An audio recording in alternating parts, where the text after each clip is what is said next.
So, happy po ba, madam? Yes, happy! Ay, salamat po, madam ko. Sa sobrang kasiyahan niya, sobrang satisfied, napasigaw si madam. Maraming salamat, madam. Thank you din.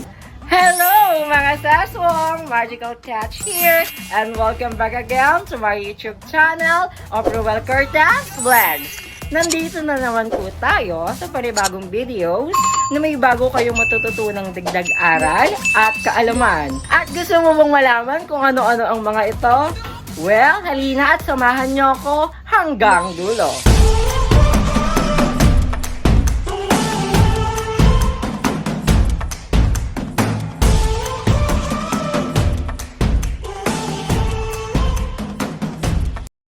So mga seswang, ito po ay ang Brazilian Blowout na Icure Keratin Blowout Silky Therapy with Keratin for professional use, 35 ml. So saktong-sakto po sa buhok ng long, ang haba ng buhok ng ating kliyente.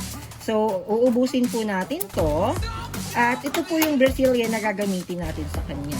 Dahil ito po yung sinaunang Brazilian. At matagal na to, actually, sa pagkakaalam ko, 2017 pa lang, itong Brazilian Blowout na to ay kilala na. So, talagang trusted na to na maganda siya. Hahaluan pa rin po natin para sigurado tayo ng tinatawag natin na Keragala Banding Agent. So, ang purpose po ulit nito ay makakatulong po sa pag-band ng buhok. Kung rubberize po yung buhok, makakatulong siya para hindi na mag-rubberize ang iyong buhok. So, gagamitan po natin siya ng at least 2 cm. Then, iahalo po natin sa ating Icure Brazilian Blowout. Ayan. So, sa pag-a-apply po ng gamot na Brazilian Blowout, mga seswang, ito yung mga lagi kong sinasabi na hindi natin kailangan isagad sa buhok ng ating customer, at least half inches or 1 inches away from the scalp. Dahil napaka-importante na hindi natin dapat isagad ang mga gamot na inilalagay natin sa buhok ng ating customer. Dahil baka mamaya meron siyang scalp na may sugat, may balakubak, baka mamaya mahapdian po siya or masaktan siya sa mga nilalagay natin. So, importante po na hindi natin ito isasagad. Sa pag-a-apply po, just tap.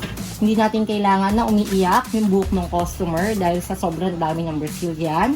Tayo rin po ang mahihirapan kapag tayo nag-blower na at nag-plancha. Dahil sa sobrang sakit sa ilong at sobrang sama sa dibdib nitong gamot na to. Pero kahit ganun pa man ang epektong binibigay niya na masakit sa dibdib, masakit sa mata, sa ilong, napakaganda naman po ng outcome nitong gamot na to. So halina at samahan niyo po ako hanggang dulo para matapos ang ating Brazilian Blowout using Icure Keratin Blowout.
Ayan mga seswang, ito na po yung buhok ng ating customer na nilagyan ng Brazilian Blowout. So, ibababad lang po natin ito ng at least 45 minutes to 1 hour. Dahil medyo dry po yung buhok ng ating customer At talagang kailangan natin ng medyo mahaba-habang oras ng pagbababad.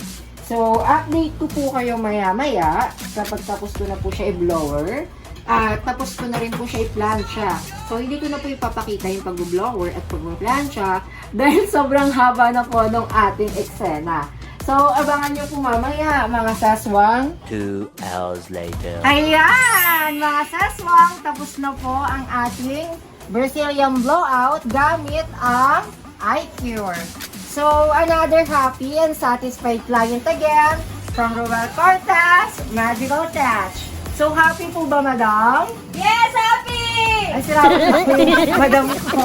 Sa sobrang kasiyahan niya, sobrang satisfied, napasigaw si madam. Maraming salamat, madam. Thank you din. Gusto mo ba maging updated sa mga ganitong klaseng videos? Kung oo, halina at isubscribe nyo po ako sa aking YouTube channel. Please subscribe my YouTube channel, Rhuel Cortez Vlogs. At syempre, wag mo rin kalimutan pindutin ang notification bell para lagi kang updated sa mga ganitong klaseng videos na maipapakita ko at i-upload ko. So hanggang sa muli mga seswang, ito po ulit si Rhuel Cortez na nagsasabing, hindi man po ako sikat, pero ang pangalan ko naman po ay Kalat and I love you all.